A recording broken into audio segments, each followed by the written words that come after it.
Bonjour à tous, bonjour, c'est votre Abuelo Jean-Daniel Obam. Je suis heureux de vous retrouver au travers de cette vidéo et je voudrais particulièrement saluer les organisateurs, donc les initiateurs et les gestionnaires de cette plateforme Champ du Trésor. Champ du Trésor est donc une plateforme qui va me permettre de manifester, n'est-ce pas, le don que Dieu a mis en moi. Et parce que le Seigneur nous demande d'éveiller, le Seigneur nous demande d'exercer les dons qui sont en nous. Donc, toutes mes salutations et toute mon affection au pasteur David Nicole, qui est non seulement une grande amie, et surtout une conseillère et un partenaire dans le travail. Je salue également la sœur Coralie, qui aussi ne ménage aucun effort pour permettre à ce que les choses se passent bien et que tout le secrétariat fonctionne bien. Et également la sœur Yataïna, voilà, je suis arrivé, Yataïna, voilà, que nous appelons affectueusement Mimi. Merci à toi, merci pour toutes les pensées, merci pour les propositions de nom et merci pour ton esprit aiguisé aux choses de Dieu.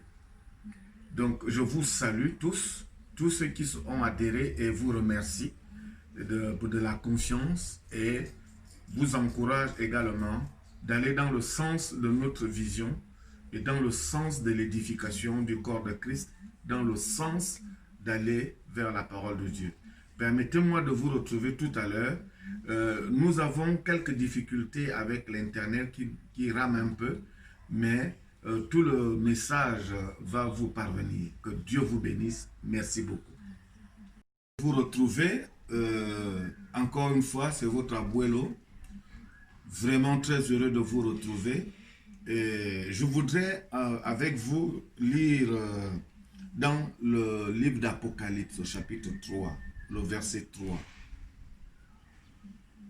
Rappelle-toi donc comment tu as reçu et entendu. Et garde et réponds-toi. Si tu ne veilles pas, je viendrai comme un voleur et tu ne sauras pas à quelle heure je viendrai sur toi. Je voudrais commencer par là pour vous dire l'importance, bien-aimés, l'importance de rester dans les plans de Dieu, de rester attaché au plan de Dieu, de rester attaché à la vision du Seigneur. Vous savez, ce monde, et quand nous appelons le monde c'est tout ce qui régit le fonctionnement de cette vie. C'est ce que nous appelons le monde. Généralement, les gens pensent que le monde, c'est seulement le mauvais côté, le côté sombre de la vie. Le monde, c'est évidemment toutes les structures, qu'elles soient politiques, économiques, sociales, financières, etc. C'est ce que nous appelons le monde. Tout ce qui est bien ou mal, c'est ça qui englobe le monde. Mais c'est dans ce monde-là que nous vivons. Et Jésus a dit, vous êtes dans le monde, mais vous n'êtes pas du monde. Donc il est important qu'on veille pour être citoyen de notre royaume, de notre monde à nous.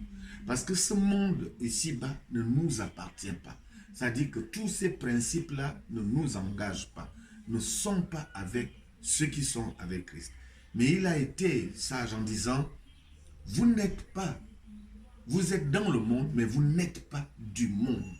C'est-à-dire que tous ces principes ne nous reviennent pas, ne nous engagent pas, ne doivent pas nous influencer.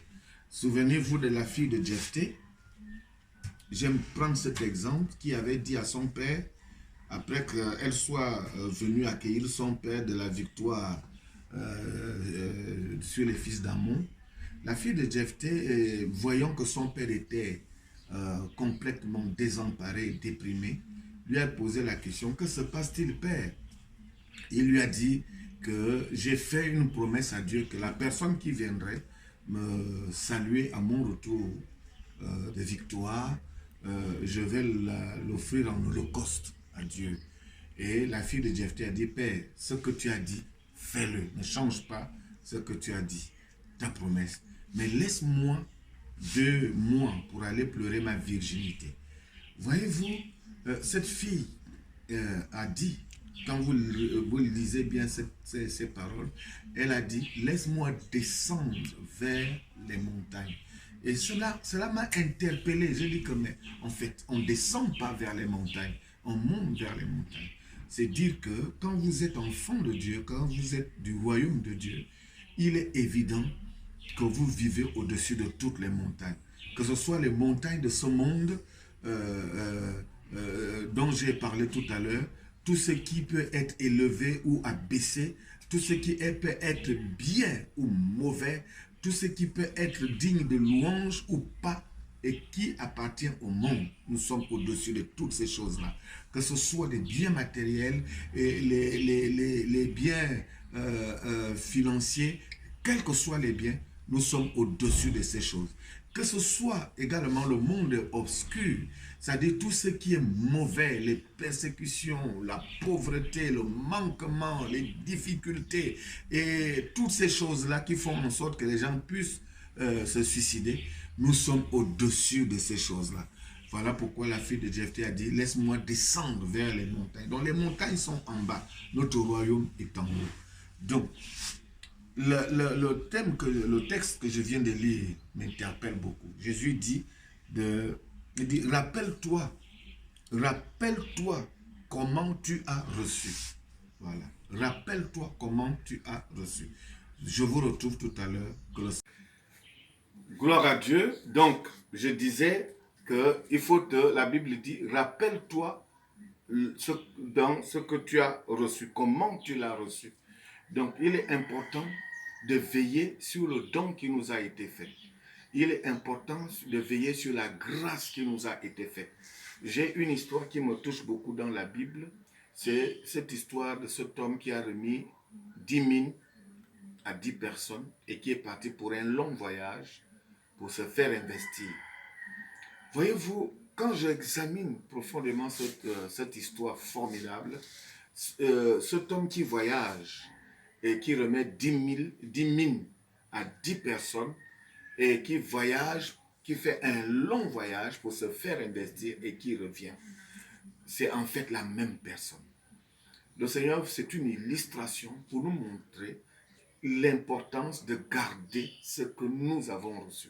Parce que lorsque nous venons au Seigneur, nous recevons automatiquement quelque chose, une grâce, un don. Il faut donc veiller, il faut connaître ton heure, il faut connaître l'heure de ta visitation. Il faut maintenir ton heure. Voyez-vous, Jésus-Christ a son heure. Il est venu sur la terre pour son heure. Il disait, mon heure n'est pas encore venue. Et donc Jésus veillait sur son heure. Souvenez-vous, à Gethsemane, il a parlé de l'heure. Il dit, Seigneur, si tu peux éloigner de moi cette heure, c'est une heure difficile. C'est une heure compliquée, mais toutefois, je ne veux pas faire ma volonté. Parce que pour rester dans l'heure de Dieu, c'est justement celui qui ne fait pas sa volonté. Tu ne peux pas être dans l'heure de Dieu en faisant ta propre volonté, en allant là où tu pars, là où tu veux aller, en faisant ce que tu veux faire. Tu ne peux être dans l'heure de Dieu. Les hommes de l'heure, ce sont des hommes qui obéissent et qui font uniquement la volonté de Dieu. Et souvenez-vous de Pierre, à qui Dieu a dit, quand tu seras vieux, un autre te scindra et te mènera là où tu ne veux pas. Donc cette histoire, j'ai dit, c'est la même personne à qui on a remis les mines, c'est la même personne qui a remis les mines, donc c'est la même personne qui a reçu les mines, c'est la même personne qui a voyagé, et c'est également la même personne qui est revenue pour se faire, qui est revenue après son investiture. Qu'est-ce que ça signifie? Le voyage dont on parle, cet homme a remis 10 000. Ce n'est pas un voyage par rapport à un point et à un autre. Il ne s'agit pas d'avaler des kilomètres. Il ne s'agit pas d'avaler des milliers de kilomètres. C'est un voyage à l'intérieur de nous-mêmes. Depuis le jour que tu donnes ta vie au Seigneur, ton voyage commence. Ton voyage commence dans le désert. Ton voyage commence dans la difficulté. Ton voyage commence dans l'obéissance. C'est un long voyage. C'est un voyage pour se faire investir. Et ça, c'est très important à retenir. Parce que moi, je dis toujours aux jeunes ministres de Dieu, l'onction ne suffit pas. Il ne faut pas vous fier à l'onction. Quand vous vous fiez à l'onction, ça ne marchera pas. Parce que l'onction a besoin, n'est-ce pas, de ce voyage pour faire asseoir cette onction-là. Les 10 000 représentent l'onction. Cet homme a reçu cette chose extraordinaire. Il a compris que je ne peux pas les gérer si je ne voyage pas. Si je ne voyage pas à l'intérieur de moi-même pour aller chercher des vertus comme l'humilité, comme la patience, comme l'amour, comme l'obéissance, comme la sanctification. Ce sont des vertus qui appartiennent à ceux qui font le long voyage. Voyez-vous, Jésus nous a donné l'exemple de l'homme qui voyage. Cet homme qui, après son baptême, donc sa nouvelle naissance, entre dans le désert et voyage pour lutter contre la tentation, pour lutter contre les propositions du diable, pour lutter contre ce monde de convoitise. Voilà le voyage que nous devons faire. Donc, cet homme qui a mis les 10 000, c'est la même personne qui a reçu les 10 000. Donc, quand tu reçois quelque chose, souviens-toi comment tu as reçu. Quand tu reçois quelque chose, il faut savoir veiller sur ce que tu as reçu. Donc, c'est la même personne également qui a voyagé. Donc, il est parti pour se faire investir. Donc, au bout de ce long voyage, nous avons l'investiture. Et la bonne nouvelle, c'est que cet homme est revenu. Donc, deux fois quand nous rentrons dans des difficultés, on pense que c'est la fin de notre vie. On pense qu'on ne va plus jamais revenir. On pense que on ne va plus jamais voir le jour. Mais on revient toujours. Quand on engage le Seigneur le voyage avec le Seigneur, on revient toujours. Rappelle-toi donc comment tu as reçu. C'est la première pensée. Rappelle-toi comment tu as reçu.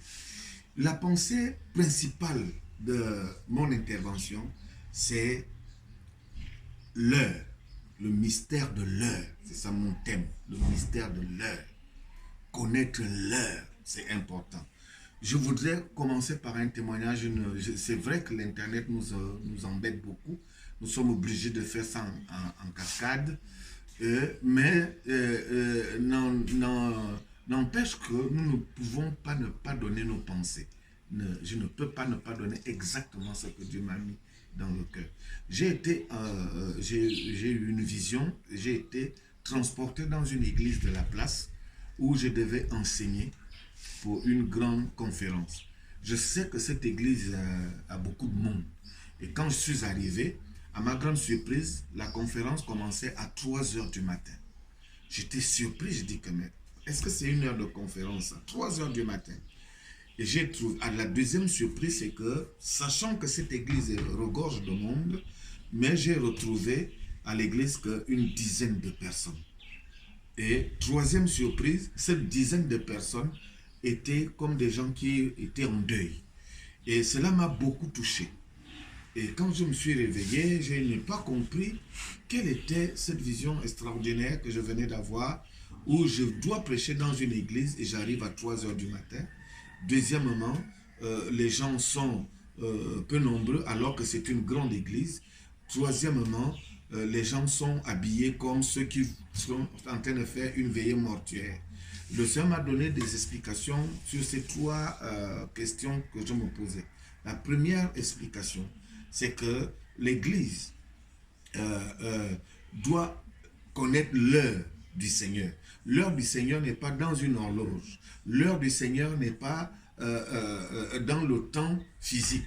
L'heure du Seigneur, c'est connaître la pensée de Dieu, la volonté de Dieu, les principes de Dieu. Et c'est ce qu'il appelle veiller. Il m'a dit que mon église, c'est celle-là qui veille. C'est celle-là qui fait attention, c'est celle-là qui attend mon retour, c'est celle-là qui se prépare à mon retour. Je disais il n'y a pas longtemps que Jésus ne vient pas chercher des chrétiens, mais il vient chercher des justes. Un homme juste, ce n'est pas celui qui rembourse ses dettes. Ça, c'est la justice élémentaire. Un homme juste, ce n'est pas celui qui dit la vérité. Ça, c'est la justice aussi, mais élémentaire. Un homme juste, c'est celui qui fait la volonté de Dieu, qui met ses pieds là où Dieu lui dit de les mettre. Voilà pourquoi il m'a dit, 3 heures du matin, c'était mon heure. C'est l'heure où je passe, c'est l'heure où je travaille avec mon église. Il ne s'agit pas de 3 heures du matin physique, c'est-à-dire que tu regardes ta montre et tu vois qu'il est 3 heures du matin. Les 3 heures du matin, c'est l'heure du Seigneur. C'est-à-dire c'est l'heure de Dieu. C'est l'heure où tu veilles. C'est l'heure où tu connais la volonté de Dieu. C'est l'heure où tu obéis à Dieu. C'est l'heure où tu fais la volonté de Dieu. C'est ça l'heure du Seigneur. Et ensuite, la deuxième explication, c'est par rapport au fait qu'il y avait une dizaine de personnes, alors que c'est une église pleine de monde. Le Seigneur m'a dit qu'en réalité, dans vos églises, un peu moins de 10% sont sauvés. Ça veut dire que Dieu n'est pas un Dieu de masse. Dieu n'est pas un Dieu d'adhésion. C'est-à-dire, dès qu'on dit c'est le mouvement de réveil, tout le monde adhère. Dieu est un Dieu précis. Et Dieu est un Dieu qui examine les cœurs. Donc voilà pourquoi je me suis senti interpellé de partager ces multiples messages que Dieu met dans mon esprit, et soit par des révélations, soit par des visions nocturnes, et qui sont conformes à la parole de Dieu. Donc je me suis dit, je ne peux pas garder ça. Qu'est-ce que je dois faire pour faire fructifier ce don? Je vais mettre mon don au service du corps de Christ. Donc cette plateforme, c'est pour votre édification. Ce n'est pas une plateforme de contradiction, ce n'est pas une plateforme de guerre, c'est une plateforme d'édification. Et la troisième explication par rapport toujours à cette vision, c'est que non seulement je me suis retrouvé à 3 heures du matin, je me suis retrouvé avec une dizaine de personnes, et en plus c'est des gens qui étaient comme des gens en deuil. Et le Seigneur, j'ai dit, Seigneur, mais comment ton église est-elle en deuil? Et il m'a dit exactement, le véritable christianisme est un deuil. Un deuil. Le vrai chrétien, c'est un chrétien endeuillé, c'est-à-dire quelqu'un qui a perdu sa vie, quelqu'un qui a laissé le monde, quelqu'un qui a perdu ses intérêts, quelqu'un qui a perdu sa vie. Il a dit, celui qui veut me suivre, qu'il perde sa vie et il la retrouvera. Que le Seigneur vous bénisse encore. Chers amis, vraiment, la parole de Dieu, elle est bonne. Elle est bonne parce que lorsque nous nous y attachons, nous trouvons notre compte. Je disais il n'y a pas longtemps que la chose qui m'a converti, ce qui m'a amené à croire, ce n'est pas le miracle. Parce que celui que le miracle conduit à la foi va se fatiguer. Parce que lorsque le miracle va s'arrêter, sa foi aussi va s'arrêter. Mais celui que la parole de Dieu conduit à la foi va continuer éternellement. Parce que la parole de Dieu demeure éternellement. Je vous exhorte donc à vous confier à la parole de Dieu, rien que la parole de Dieu. Dans notre verset du jour, nous voyons que Jésus dit, souviens-toi ou rappelle-toi comment tu as reçu et entendu. Donc, il est important de veiller sur ce qu'on a reçu, ce qu'on a entendu, c'est-à-dire l'appel, le don, comme j'ai essayé de vous les expliquer dans mes interventions précédentes. Évidemment, il y a un autre point. Il dit garde. Garde. Et ça dit beaucoup. Vous savez que quand on te demande de garder quelque chose, on te confie quelque chose que tu dois garder, ou bien tu gardes ce qui t'appartient. Garder signifie entretenir. Il faut donc entretenir le don que tu as reçu, le talent que tu as reçu, le ministère que tu as reçu, l'appel que tu as reçu. Il faut l'entretenir. Ça s'entretient. Il faut garder cela propre. Il faut garder cela utilisable. C'est ça l'entretien. On n'entretient pas quelque chose qu'on n'utilise pas. Il faut garder cela pour que cela soit utilisable. Même des monuments qui sont dans les villes des nations, on les entretient. Parce que ces monuments attirent les touristes et embellissent la ville. Donc, il faut entretenir ce que tu as reçu. Il dit, garde cela. Mets-le, enracine-le dans ton esprit, dans ton cœur. Garde-le. C'est ça, veiller. Il faut qu'on veille. Premièrement, sur ce qu'on a reçu et entendu. Deuxièmement, veiller aussi, c'est de garder ce que tu as reçu. Le don que tu as reçu. Le talent que tu as reçu. Il faut le garder. Il faut absolument entretenir cela. Il faut l'exercer. Il y a des choses aussi qu'on entretient en les exerçant, comme par exemple un véhicule. Plus qu'il est garé, plus il s'abîme. Il faut donc l'entretenir en le roulant, en chauffant le moteur. Donc, si tu as reçu le ministère d'évangéliste, il faut l'exercer. Il faut qu'il soit exercé. Le ministère de prophète, il faut l'exercer. Selon la foi et selon les principes bibliques. Apôtre, docteur, prophète, évangéliste, pasteur, tous ces ministères-là et tous ces dons doivent être exercés. Il faut les entretenir. Et enfin, il faut se repentir. Il dit répands-toi. Répands-toi. Et ça, je veux appuyer un peu là-dessus. Vous voyez, la repentance fait partie des moyens par lesquels nous veillons.